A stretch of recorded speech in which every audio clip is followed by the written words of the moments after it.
To my channel again. My name is Pintu Mandal and आज के video में मैं बात करने वाला हूँ मेरा जर्नी के बारे में। मैं शेयर करने वाला हूँ मेरा experience, how I finally join the cruise ship and how you can also join. So stay tune for that. And तो मेरा जर्नी शुरू हुआ था बहुत पहले, एक्चुअली जनवरी 2020 में मैं सिलेक्ट हुआ था इस जॉब के लिए। And it almost take 2.5 years to finally for me to get on board. इतना टाइम नहीं लगता है, obviously it shouldn't take that much time I think in normal time, but time तो लगता है थोड़ा बहुत, क्योंकि आपको बहुत सारी चीज़ें करनी पड़ती है, like STCW, there is medicals, there is visa, all this things takes time. So basically मेरे लिए तो और ज़्यादा लेट हुआ क्योंकि पैंडेमिक हो गया था। बट 6 जून 2020 में मैं एक्चुअली मेरा नया जॉब में मूव किया था। I was in Gujarat and that time so मैं वहाँ पे भी वो जो जॉब मेरा था वो बिल्कुल नया था। I was new and I was like, Gujarat is like, I was staying in Ahmedabad, so it's very close to Mumbai. So मैं ऐसे ही फेसबुक स्क्रॉल कर रहा था तो मुझे दिखा कि ये एक इंटरव्यू है, वर्क इन इंटरव्यू CSSI का तरफ से। CSSI I think most of the people knows, it's Carnival Support Service India, which is a very big consultancy in Mumbai Kurla. And मैं वहाँ पे गया था वर्क इन इंटरव्यू के लिए। I don't remember the exact date, but I think 14 January, probably 14 January या 14 फरवरी, जो भी था। सो मैं वहाँ पे गया एंड मैंने इंटरव्यू दिया। Then they called me on a second date for a client interview. So पहला दिन का जो इंटरव्यू था वो बहुत ही सिंपल था। They didn't ask me really not much question. I think एक preparation, tell me some of the like एक प्रिपरेशन, एंड आई थिंक चीज़ का नाम पूछा होगा। सो 2 क्वेश्चन मुझे पूछा गया था। That was like very quick interview because they had a like lot of people on that day, because that was a walk in interview. So definitely they use to take interview for like most probably 2-3 minutes. They were giving like every person they were taking like 2-3 minutes, for 2-3 minutes they were taking the interview for, and it was quite fun. On the very first day I was thinking that probably they're gonna ask me many questions, but they didn't ask, so I was very happy on that day. But after that I get to know that okay, there is a second day they will invite me for, and in that day that will be like the client interview. So it was after I think 2 weeks they call me for a client interview, and I was happy that okay, I got like first round I have cleared. Now there is the second round, so I was happy. I went there in Mumbai and I got selected again, and the interview was for 30 to 45 minutes, and the interviewer really asked me many questions. I didn't even remember all the questions, but I think he asked me about the cocktail Bloody Mary. He asked me about turkey dish, what sauce should be served with turkey, some sort of like this question.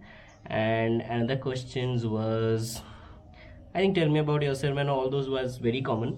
But technical question was that turkey and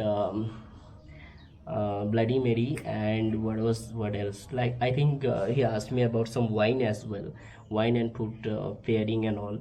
But yeah, if you're going for an interview, you should prepare yourself very. I mean, client interview, it's a big thing. For me it was I mean, the interviewer asked me many questions. I don't know about any another consultancy, like probably they don't take that much time for an interview, but he took that much time. And it was a like,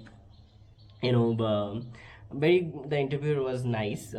He was asking me, I was answering all the questions, and we were laughing between the interview, and I was happy that okay, everything is going good. And he told me okay, your communication is very good, so we will take you further. So he told me now somebody else from our team will guide you what to do. So first thing they told me to तो सबसे पहले जो चीज़ आ जाता है वो है medical. आप select हो जाते हो, उसके बाद कंसल्टेंसी आपको जो सबसे पहले जो सजेस्ट करता है वो मेडिकल करने के लिए। तो मेडिकल कंप्लीट करने का, मेडिकल का प्राइस भी, मेडिकल जो चेकअप होता है उसका प्राइस भी वेरी करता है, डिफरेंट डिफरेंट होता है। For me it was like 6,800 something I guess. And then आपको कुछ प्रॉब्लम्स है, लाइक आपको अगर, जैसे मेरे हाथ पे एक मोल था, skin tag, so they tell me to remove that. So मुझे लेज़र थेरेपी करना पड़ा उस मोल को रिमूव करने के लिए। So that cost me extra money. तो आपको भी ऐसा कुछ प्रॉब्लम्स है या कुछ भी आपका कुछ ज़्यादा हो रहा है, कुछ कम हो रहा है, उस टाइम पे they will suggest you what to do. So उसके लिए आपको कुछ एक्स्ट्रा पैसा खर्च करना पड़ सकता है। सो मेडिकल एक हो गया सबसे पहला खर्चा, जिसका आपको कोई प्रॉब्लम नहीं है तो 7,000 8,000 हम मान के चलिए। उसके बाद आ जाता है complete the STCW course, which was a 14 days course, I think 2 weeks it takes for me.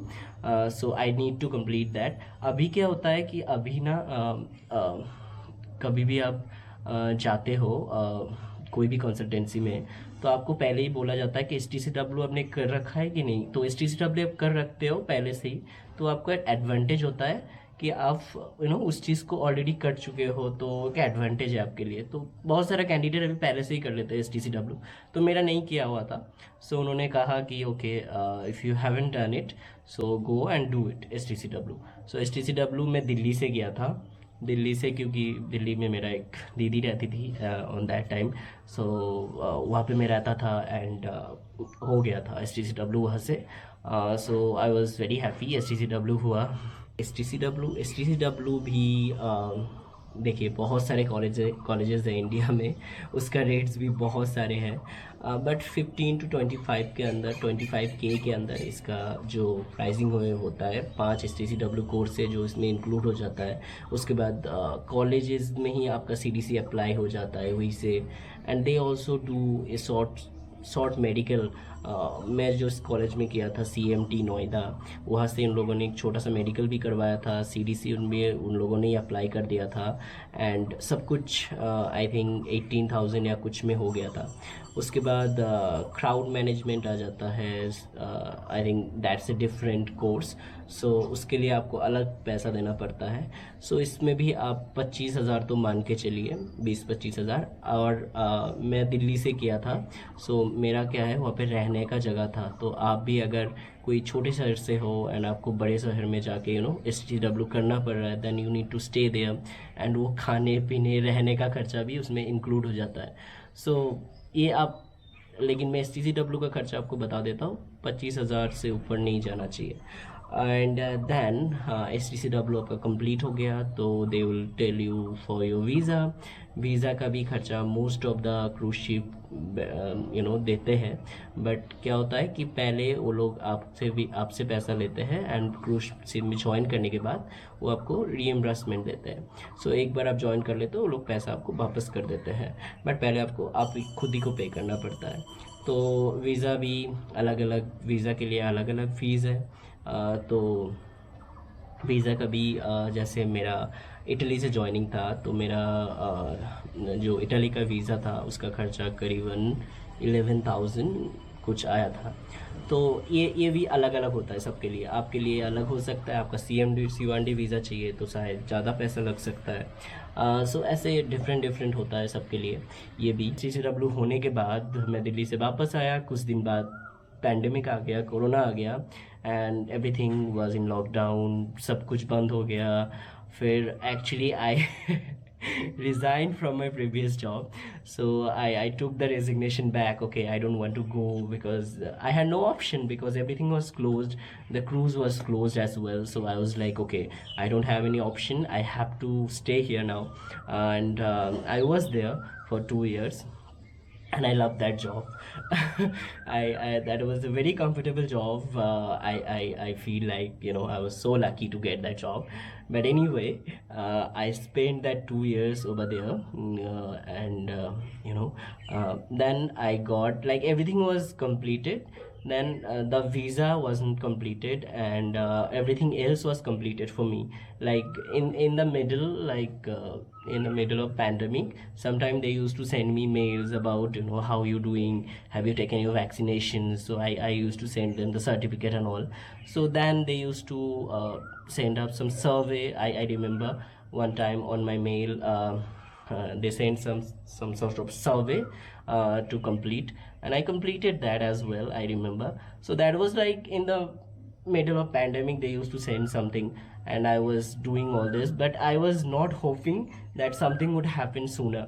But 2021 मैंने सोचा था कि कुछ तो हो जाएगा इस साल, but कुछ भी नहीं हुआ था. 2021 तो ऐसे ही चला गया. फिर 2022 आया, जो कि थोड़ा बहुत चीज़ें मूव हुआ, because every country, I think Europe, UK, ये सब कंट्री ने मान लिया कि ओके, कोरोना को अभी हम एक पैंडमिक नहीं रखेंगे. उसके बाद ये जब अनाउंसमेंट हुआ, तब से ही कोस्टा जो मेरा कंपनी है वो फिर से मेरा टच में आया, and they send me mail about my travels and about my visa and what should I do next. उसके बाद आ जाता है आपका जर्नी. देखिए, मैं जो शिप ज्वाइन किया, उसका ज्वाइनिंग, जो भी फ्लाइट टिकट था, सब कुछ क्रूज शिप नहीं कैरी किया. लेकिन कुछ क्रूज शिप जो है, ज्वाइनिंग के टाइम पे आपको ज्वाइन करने के लिए आपको टिकट्स नहीं देते हैं, यू नीड टू पे फॉर दैट. सो वो भी आपका खर्चा में इंक्लूड हो जाता है. सो मेरा सजेशन ये होगा, आप करेंटली कोई जॉब कर रहे हो तो please don't leave this job unless until आपका ज्वाइनिंग टिकट्स आ जाए, ज्वाइनिंग डेट्स आ जाए. उसके पहले आप जॉब मत छोड़िए, क्योंकि ये सारा चीज़ों का जो खर्चा है वो आपको उठाना पड़ेगा उसी जॉब से, and for that you need that job. So आप जॉब करते रहिए, ये प्रोसेस धीरे धीरे करते रहिए इन द बैकग्राउंड. लाइक जब भी आपको टाइम मिले, आप मेडिकल कर लीजिए, आप STCW कर लीजिए, आप वीज़ा के लिए अप्लाई कर दीजिए. फिर आपका जब टिकट आ जाए, तब आप जॉब छोड़ सकते हैं. So that's how it's work for me. It took, I never really count all the money together, but I think मेरा भी खर्चा हो गया होगा, 50,000 से तो ऊपर ही हो गया होगा. यही था मेरा एक्सपीरियंस. सो सबसे पहले तो आपको भी अगर क्रूज शिप जॉब में इंटरेस्टेड है आप, तो आपको आई थिंक हमेशा जो बड़े बड़े कंसल्टेंसी है उनको पेज को फॉलो करना चाहिए, and you should get notification that whenever they are having a work-in interview and whenever they are having vacancy, you can directly call them, you can go visit their website, log in, apply for job, do all this thing. And sometimes you can get job online as well. I got a response from Carnival as well. So बहुत कुछ होता है. So if you are like really want that, वो बोलते हैं ना कि पूरा कायनात मिल जाता है उस चीज़ को आपको मिलाने में. So आपको अगर क्रूज शिप में जॉब करना है, आप अप्लाई करते रहिए, कभी ना कभी तो आपको मिल ही जाएगा, I am sure. So keep striving for your best version, and I'll see you next time. I think ये वीडियो आपको हेल्प किया होगा कुछ हद तक. अगर ये वीडियो आपको हेल्पफुल लगा, please do subscribe and like the video. And मुझे अभी मैं श्योर नहीं हूँ मैं कमेंट सेक्शन ओपन रखने वाला हूँ या नहीं, but if I am going to open this, let me know what you think about this video in the comment section below, and I'll see you next time. Bye bye.